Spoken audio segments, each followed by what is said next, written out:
Stephen Fuller Pastels. I'm Stephen Fuller and it's lovely to have you along today.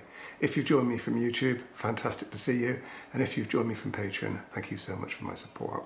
And the first thing I deem to do today is to thank my Patreon team, because they all agreed to allow me to use the material that we're going to have a look at today, which was part of one of my larger tutorials. So thank you, the Patreon team. If you enjoyed today's video, please give it a like and subscribe to my YouTube channel if you fancy.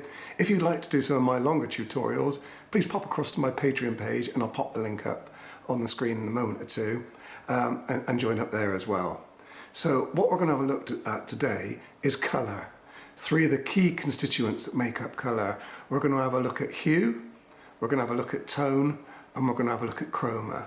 And hopefully, by understanding these three concepts, you'll get a greater appreciation of what colour actually is and how you can use it in your work. So let's dive straight on in.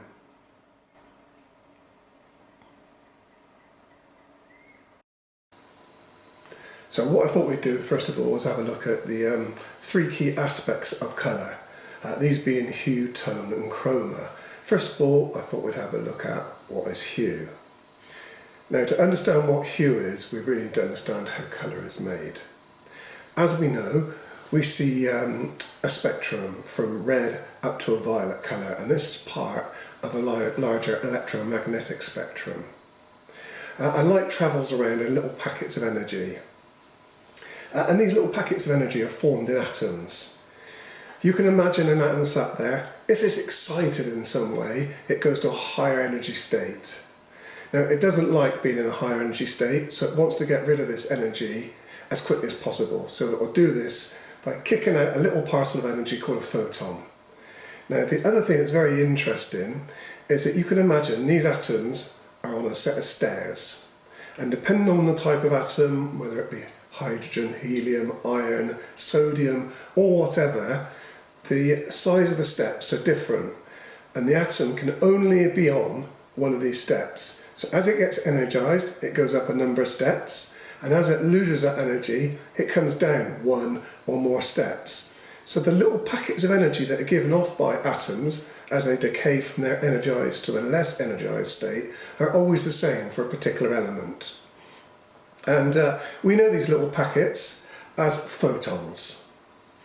Some atoms give off photons of a lower energy. The steps are a bit smaller on their staircase. And for the ones that we can see, these are at the red end. They're a lower frequency of energy. So a little photon packet of red light has a lower energy than others. And if the particular atom gives off its energy in steps in the blue light area, it has bigger steps on its staircase, the photons have more energy. And they end up being in the ones of these photons that we can see are in the blue part of the spectrum. So the blue light has a higher frequency and is a higher energy little package, and the red light is a lower frequency and a lower energy package. Now, our eyes are really, really good at detecting different levels of energy within these packets of light. And the average person can detect 10 million different hues. So in summary, hue, when we're considering colour, is the frequency or the energy of the little packets of photons that are hitting our eyes, and every colour has its own energy, so that is hue. And in our picture we're going to do today, you can see it's a sort of orangey colour, and it's only one sort of hue that's hitting our eye, and this is in the orangey range, and it's called a monochromatic picture. And as you can see on the spectrum diagram here, that would be about the 500 terahertz frequency in the sort of orangey area there. Now, I could completely change the colour of my picture today and make it bluey, like this one. And it'd still be a monochrome picture, but the photons that are hitting the retina, hitting the back of our eye, will be about 600 terahertz. They'll be in the blue range there, different monochrome. The picture's still the same, but it's a different hue. Similarly, I could make the picture red. And in this case, the photons hitting our eye of this red hue will be here, lower energy in the 400 terahertz range. So thinking about hue, hue is the specific energy or frequency of the photons, the actual colour we perceive, whether it be blue, red, green, orange, etc. That's what hue is. Next I thought we'd have a look at what tone is. Now you'll have very much heard the phrase, tone does all the work, colour takes all the glory in a picture, and that's very true. Tone is very important. And the way to think of tone is how close a colour is to black or to white. And the best way to understand tone is to take away the colour altogether. If I do that now, we'll see the picture in grayscale. And so the dark tones are the darker areas, the lighter tones are the lighter areas. Now tone does not depend on hue.